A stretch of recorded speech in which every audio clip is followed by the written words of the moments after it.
Thank you for joining me today in this interview to unpack the complexities and nuances of the war burgeoning in Lebanon and the broader region. Start off with introductions. My name is Sami Ismael. I'm an organizer with Red Spark, which is a Marxist-Leninist group based in Australia. Well, it's great to see you, Sami, and I'm pretty happy to be with you speaking today. Uh, if the viewers don't know me, my name is Laith Maarouf, and I have lived in Canada, apartheid Canada, or the colony of Canada, for 25 years before coming back here in 2018 in Lebanon. And I have also lived with and worked with the indigenous populations of Turtle Island, as it's called, to help in their liberation and in bringing out their stories. In my time in Canada, I've decided that I couldn't do work on just Palestinian, Arabic, or Muslim liberation. That would be just another settler behavior. So I spent half of my time in activism, living with and working with indigenous nations on the struggles that they decided to take on. Yeah, I mean, I hope you and your team and your family, your friends and loved ones are all safe amid this brutal Israeli-American rampage against Lebanon. Um, it's currently 20 past 6 in the evening here, but it's morning for you, so good morning to you, Laith. Just mentioned, I want to formally acknowledge that I'm dialing in from Aboriginal lands. This is the land that I have had the good fortune of living on, working and studying and enjoying. This land has been cared for by the First Nations people since time immemorial, before and after the brutal armies of the British Empire invaded and colonized. Specifically, I'm living on the Gadigal land of the Eora Nation, which was ground zero for colonization with the arrival of the British First Fleet. Gadigal land has been the stage for fierce resistance by Aboriginal people against the colonizer. Pemulwuy is one of the iconic leaders of Aboriginal resistance here, where he fought valiant battles with humble weapons and blunt tools against the advanced weaponry and machinery of the British. For more than a decade, Pemulwuy gave the British a run for their money until he was savagely beheaded by the army that claimed to bring civilization to this very culturally rich lands. And in that spirit, Life, I want us to kick off this meeting by acknowledging the pervasiveness and the visceral brutality of capitalism and the imperialist wars it necessitates. For imperialism is the necessary outcome of capitalism and not an accident. And by acknowledging that this struggle is interconnected, that this struggle is for all indigenous people around the world, for all working people, against a minority of bloodlusting, money-hungry, perverted oligarchs. What you just said remind me of something very important that I've thought about for a long time. I rarely bring it up, but we hear a lot the Western, European peoples, civilizations, talking about the great replacement theory, talking about that immigrants are going to come and change their nations. And in a way, this is the same Zionist tendency of reflecting what you're doing and blaming it on your enemy, or everything you say you've already done, or and so forth. Every accusation is a confession. Exactly, every accusation is a confession, and already the great replacement happened. It is the Europeans that went and genocided 3 continents, the Americas and Oceania, and replaced the original populations, the original indigenous peoples, through this genocide and colonization. Thank you. Thank you for that, Leif. I want to open the floor to you to give us a run through of the state of play and how the war has been escalating in Lebanon specifically, but also in the broader region, in Gaza as well as in Iran. Yeah, I mean, we're right now living, the last breaths of the stillborn ceasefire. I mean, when the ceasefire was called, I was like expecting what we're seeing here, and I think even the negotiators, the Iranian negotiators, expected where we at today. But before and after the ceasefire that was signed between Iran and the United States, the Zionists continued bombardment here in Lebanon, and in fact committed their largest massacre in any war with Lebanon since 1990, the largest massacre. In one day, they attacked over 110 locations across the country, mainly civilian homes and buildings and businesses. And in one location here in Beirut, there's over 200 and somewhat martyrs. People are still pulling bodies out of the rubble. And that is another way of how the Zionists work whenever they are losing military battles with real warriors on the ground here in the south of Lebanon. They resort to massacring civilians to punish the people.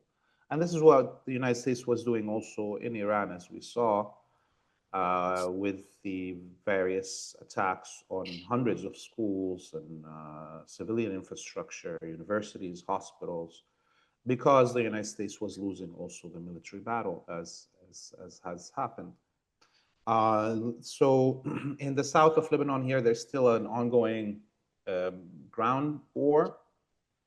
And up until now, the Zionists haven't been able to capture anything that they didn't destroy already during the war in 2024 and the quote unquote ceasefire period where they entered many villages and detonated them in the south of Lebanon. There's been an ongoing battle for 6 days around Bint Jbeil. Bint Jbeil village is in the central zone of the border between Palestine and Lebanon, and it's a town, not a village, and it's like a second tier, town after the border. And Hezbollah has been holding them back for 5 days, not able to enter the village. The only path that the Zionists have been able to take to reach Bint Jbeil goes through a triangle of three Christian Lebanese villages, where the Prime Minister of Lebanon, Nawaf Salam, I almost made his name into the comedic name that I always call him with, Nov Shalom. He ordered the withdrawal of the Lebanese army from those three villages. And Hezbollah is never in those villages because the population, the Christian population in those villages don't want Hezbollah there. So Hezbollah never stations itself in them and or builds defensive lines.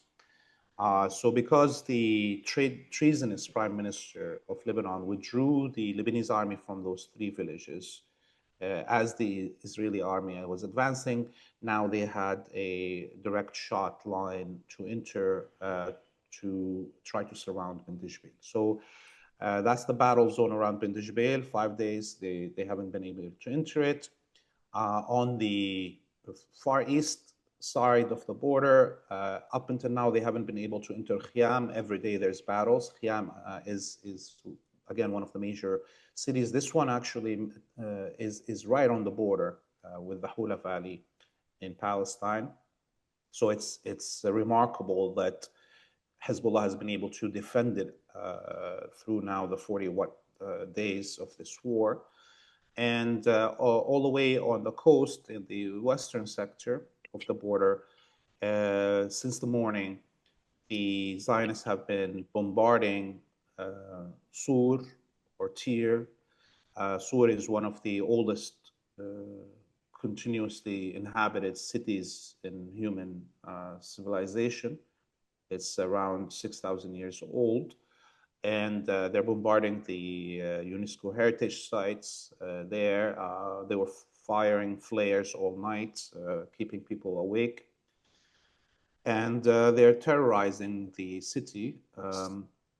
But again, it seems like the Zionists have lost over 200 tanks, either destroyed or damaged enough to be withdrawn from the battlefield. This is a huge number of losses. This is above and beyond all the other armored vehicles, APCs and tractors and what have you. So that's an overall look at what's happening here in Lebanon. Do you want me to talk about anything else? Would you, if you have any questions, please ask. Um, I was I was mainly interested in maybe like how does, because we've heard a lot about the recent talks about a ceasefire. So if you can just talk us into the dynamics of how Iran and Lebanon, this international solidarity between those two nations, is working out. Yes, yes. So Iran, once it agreed to negotiations, demanded that Lebanon be part of the temporary ceasefire as the negotiations would continue.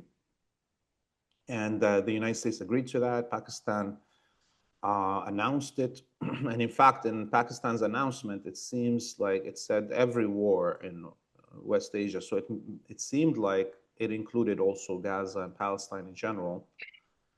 And we saw immediately the Zionists freaking out and rejecting that. And the Zionists have their collaborationist tool as Prime Minister, Nawaf Salam.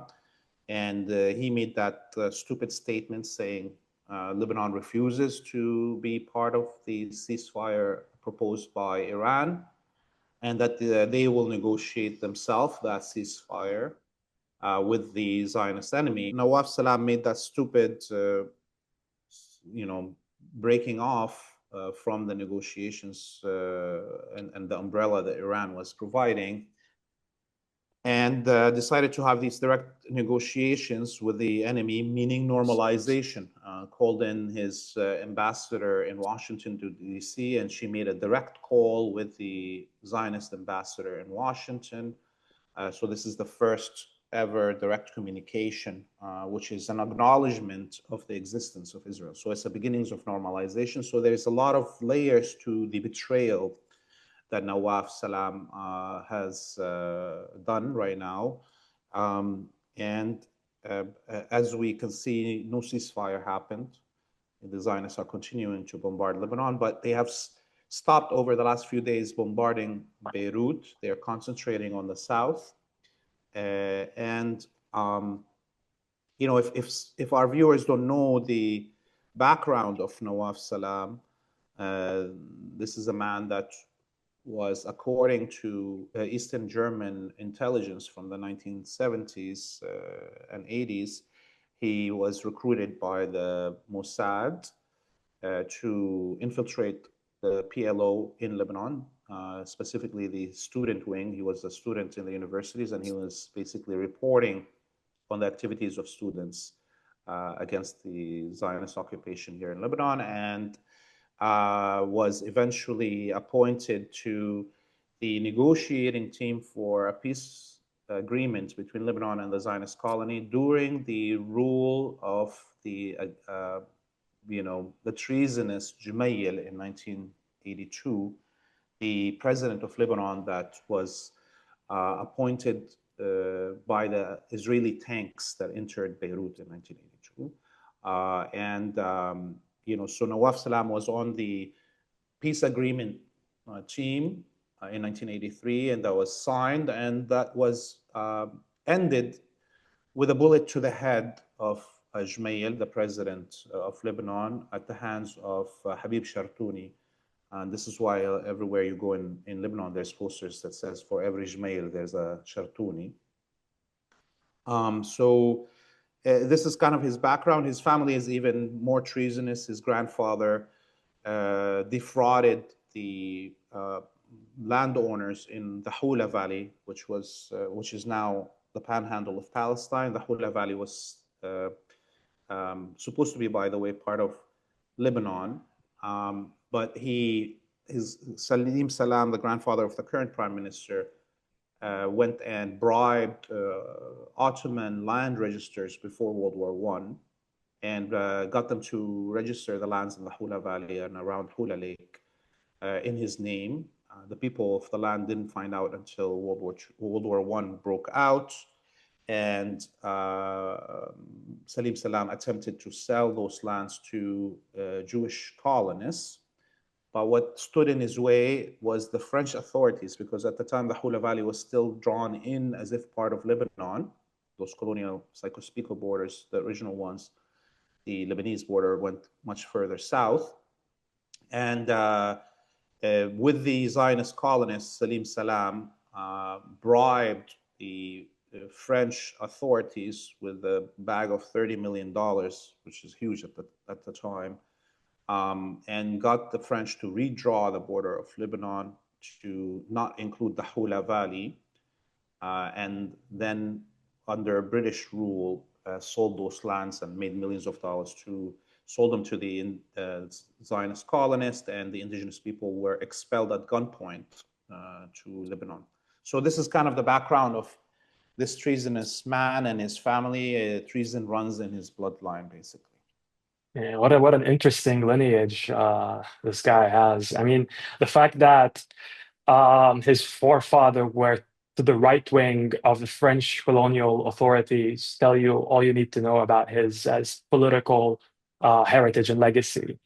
Um, Before we move on to the broader region and specifically Iran and what the Iranian revolutionary people have been doing throughout this war, I want to just go on a little tangent into Lebanese politics, and maybe you can talk us through the arguments that this compradorial government in Lebanon is pushing. What's the line of reasoning that they're trying to push? How is it useful to disconnect the struggle between all of these different peoples in the region? Why are they so infatuated with the idea that we should divide our struggle? Palestinians should fight on their own, Lebanese should fight on their own, and the Iranians should fight on their own. Well, obviously, they have a lot of stupid propaganda reasoning, and I don't think it's working, honestly, neither when they're trying to propagate towards the Christian population of Lebanon and get them somehow to stand against the resistance, or when they do that to the Sunni population. And I can say this because, just yesterday, there was an announcement that two Armenian Lebanese people were martyred defending the south of Lebanon, carrying arms under the banner of Hezbollah and the yellow flag. There was also an announcement later on in the same day that a Palestinian and an Arabian person from the Saudi Kingdom of Hell were also martyred yesterday, fighting on the front lines defending Lebanon. So we can see that the diversity that is there of people that are defending the country. And we, of course, look at the Christian population in the south of Lebanon that refused to leave, that were really angry at the prime minister and the government for withdrawing the military. We see how they are in pain as they watch the Christian heritage sites in the south of Lebanon get destroyed, like the tomb of Apostle Simon Peter in Shama, and Qana, on the site of the wedding in the Galilee when Mother Mary asked Jesus Christ to perform his first miracle of turning the water into wine, is also right now destroyed. So the vast majority of Christians in the country watched also what happened to the Christians in Syria once it fell to imperialist rule and the ethnic cleansing that happened to them.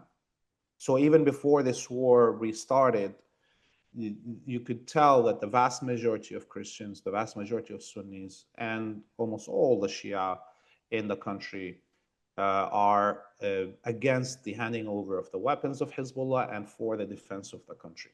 So the prime minister and the president really have lost the ability to influence the opinions of the various sects in the country because of their treasonous actions and their stupidity in presenting their those treasonous actions.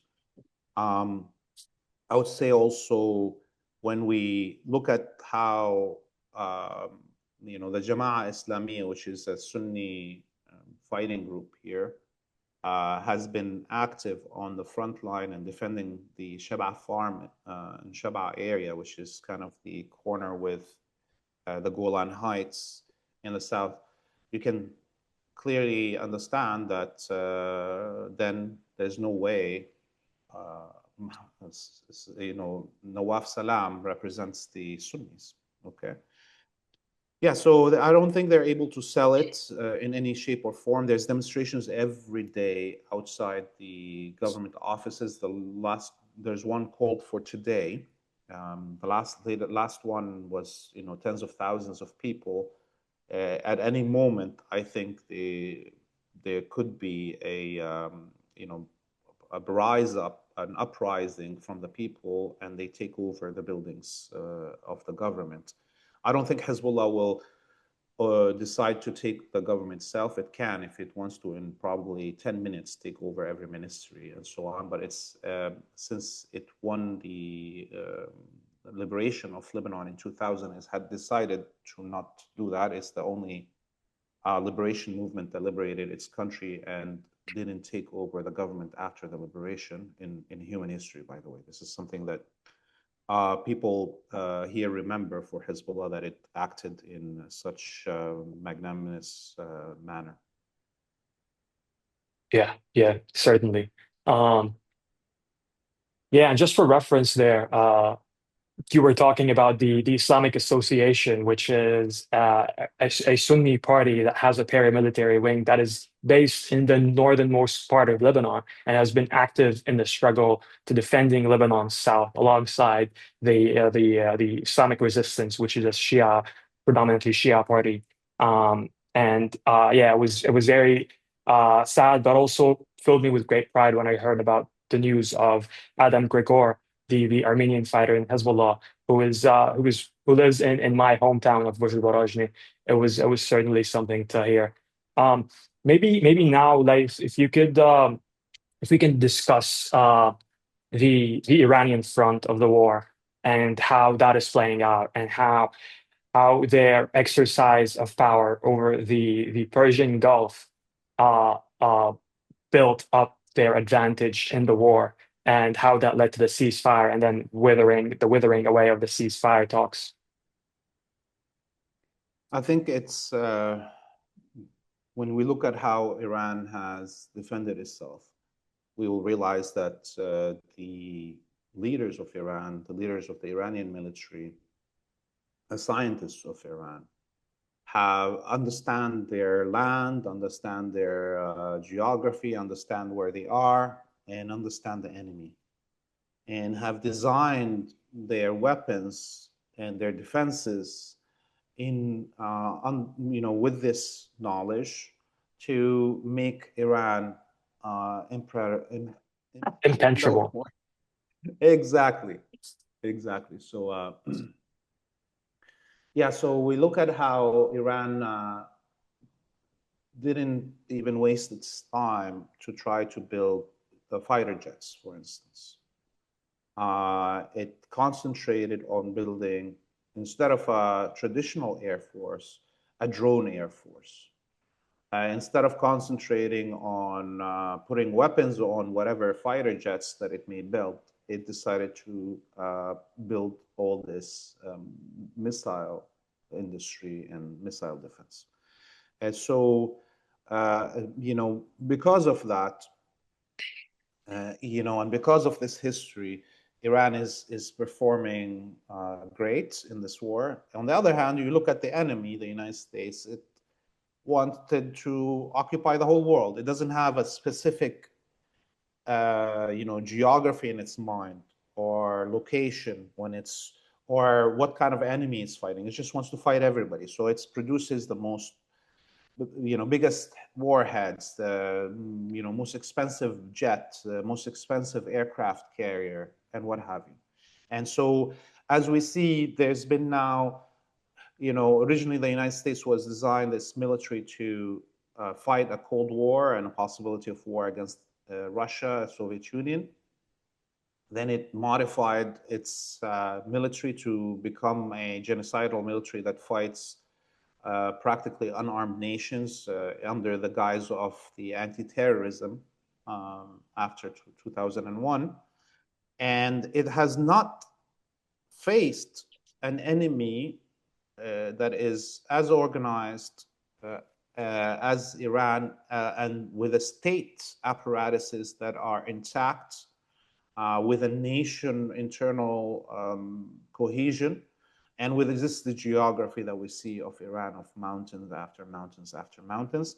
So because the United States hasn't been able to modify its military technologies and its military structures and its military strategies and tactics to fit this reality, it is failing. Iran had only one enemy for 40 years and was preparing for that enemy. The United States sees the whole world as its enemy, and it doesn't have a clear vision into what its structures and military capabilities and military strategies should be. Okay, so we saw immediately, of course, Iran outperformed the United States in that sense on the battlefield, destroying all the American bases in the region, bombarding the hell out of the Zionist colony, and collapsing the economies of all the vassals in the Arabian Peninsula, and finally, of course, take over and blockade the Strait of Hormuz, thus holding the world economy in his hands. And that was the Achilles heel. And there's no way for the West to be able to reopen the Strait of Hormuz without negotiating in good faith with Iran. And here we are. We're at the moment of ascendancy of Iran into a global power stage. Yeah, that is right. I mean, I remember also like the Lebanese government has been practically begging the Israeli government for months to come to the negotiating table to so they can formalize a normalization agreement with them. And the Israeli government has refused, to the humiliation of these compradors in Beirut. But not until that the Iranians have leveraged this choke point, this Achilles heel of the Western economy, that the Israelis re-expressed interest in a normalization agreement. Um, yeah, so like, can you also speak to the reprobation that this has had over the Arab masses at large, whether in the Gulf or the Levant or elsewhere? Yeah, I think all this war since October 7th and the Al-Aqsa flood was launched has had tectonic shifts within the Arabic world and the Muslim world at large. You know, the Arabic autumn, some people call it the Arabic spring, was designed by the Qataris and the Obama administration to bring down the remaining Arabic republics that escaped colonialism after World War II. That Arab Autumn, propagated by Al Jazeera,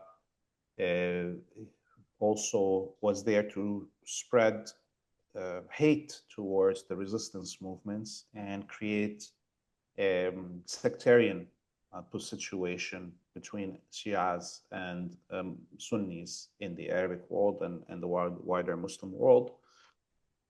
And of course, we saw that play out in Syria specifically after the fall of all the other republics back to the hands of the United States and the rape on live television of Gaddafi. So Hezbollah entering the battlefield in Syria to defend it against the Wahhabi death squad waves that were being sent from Jordan and Turkey, 200 somewhat thousand of them, and the propaganda machine of Al Jazeera made this not about a defense of Syria against these imperialist hordes, but into a Shia versus Sunni, and damaged the image of Sayyid Hassan Nasrallah, the martyred Sayyid, who was at that point viewed by the Arabic and Muslim masses as the most significant warrior and most beloved leader in the Arabic and Muslim world. And with all this propaganda coming out across the Arabic world, once it fell into control of the imperialists, where they were churning hate for Shia, and talking about a Iranian occupation and what have you, that really weakened the position of Hezbollah and the axis of resistance as a whole in the Arabic and Muslim mind. But since the beginning of Al-Aqsa flood, and the fact that all the Arabic people and Muslim peoples watched as genocide being broadcasted live on television, and that the only people that came to the defense of Palestine and to try to stop the genocide were parts of the axis of resistance that are mainly Shia, that began to destroy the 15 years of propaganda that Al Jazeera and the Americans were building to poison the relations between the Shia and the Sunnis and to undermine the position of Sayyid Hassan Nasrallah and Hezbollah in the imagination of the Arabs and Muslims.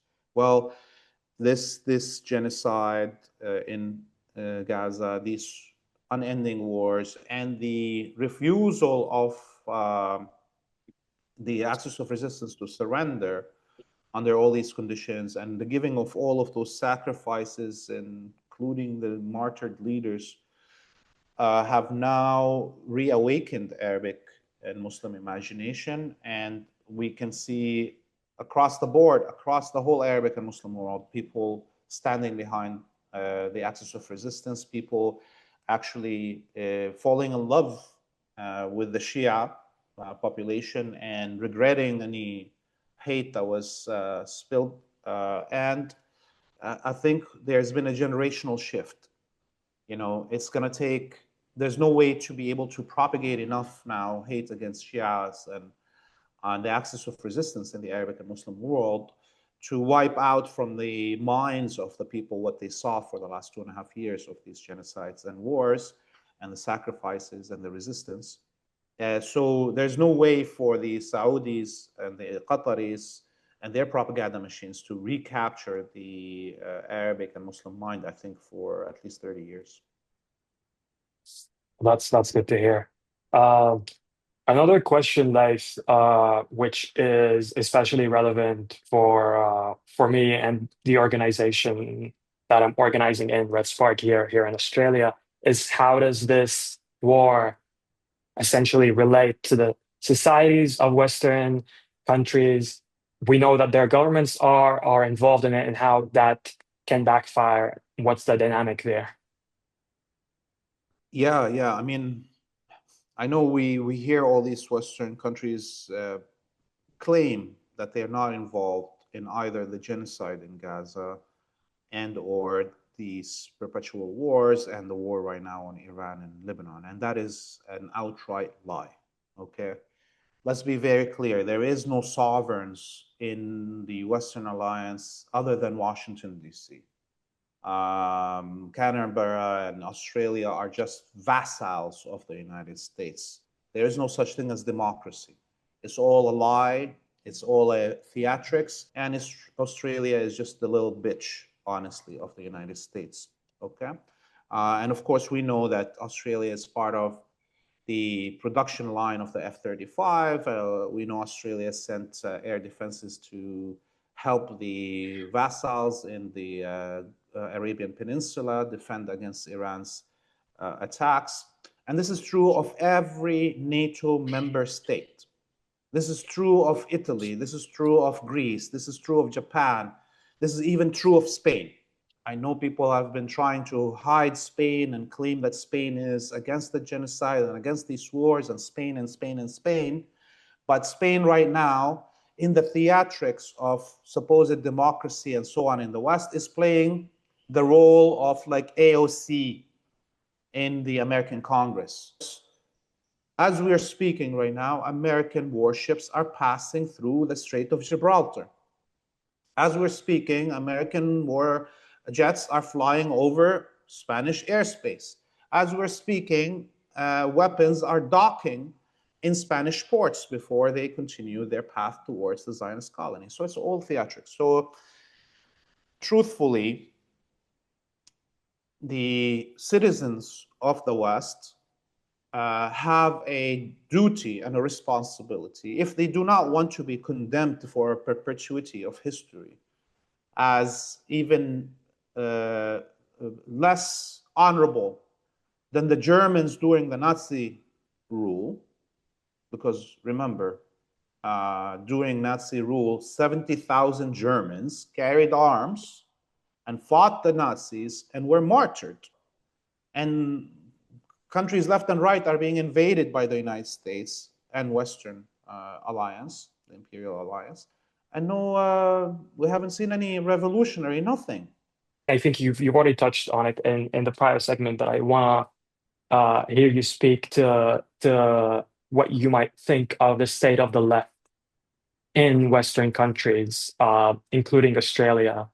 I know Australia, as a matter of fact, has had this sprout of Trotskyists and neo-Trotskyists, which very much a compatible left that has opposed the Soviet Union, opposed China, that has been compatible with every single imperialist policy. So if you can speak to what you think of the state of the left and all these arguments that we hear from them about, oh well, neither Tel Aviv nor Tehran, and just all of these mental gymnastics that we have been hearing in Australia and in the West at large. Yeah, I mean, I don't believe there is any left in the West. I call them leftovers, the Mhm. remnants of a glorious actual left that existed in the 60s and 50s and began dying in the 70s. Okay, and it has never recovered since then. All we have is these performative activists that have no intention of risking anything to either achieve their own liberation or help any people get liberated from the clutches of their own states. You know, we look at how easy it would be to actually disrupt the flow of the war machine when we think about it.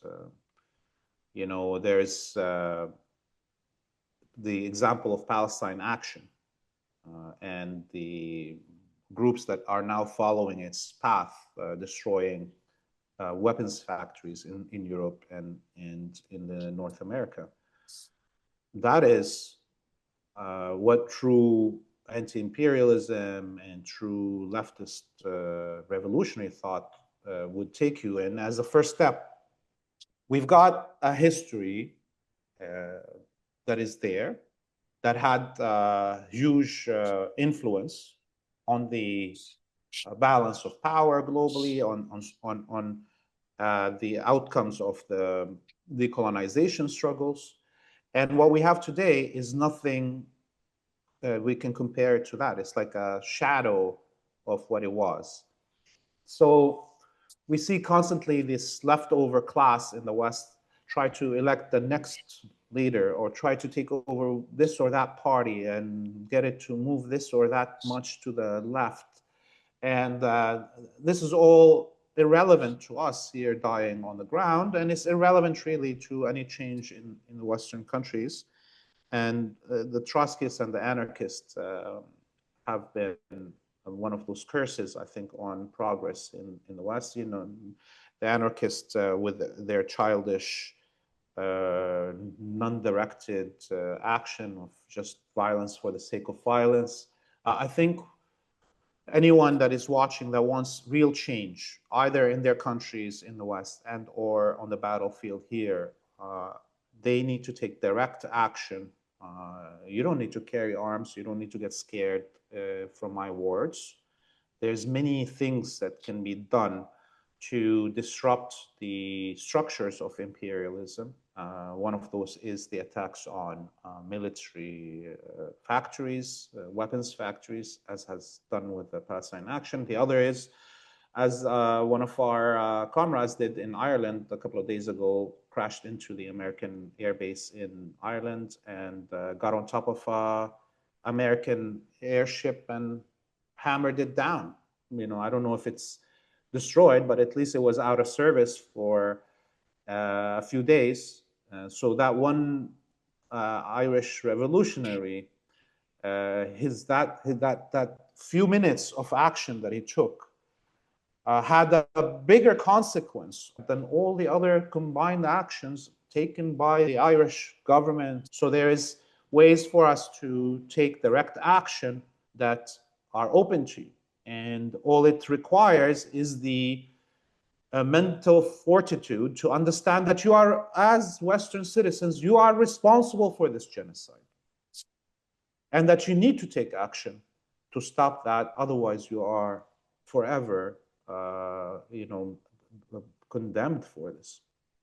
Oh, I'd like to learn more about the organization that you work with Free Palestine TV, and the project which Free Palestine TV embodies. If you can please speak to that. Yeah, Free Palestine TV is a community-driven, donor-funded community television initiative. We're 100% dependent on our donors.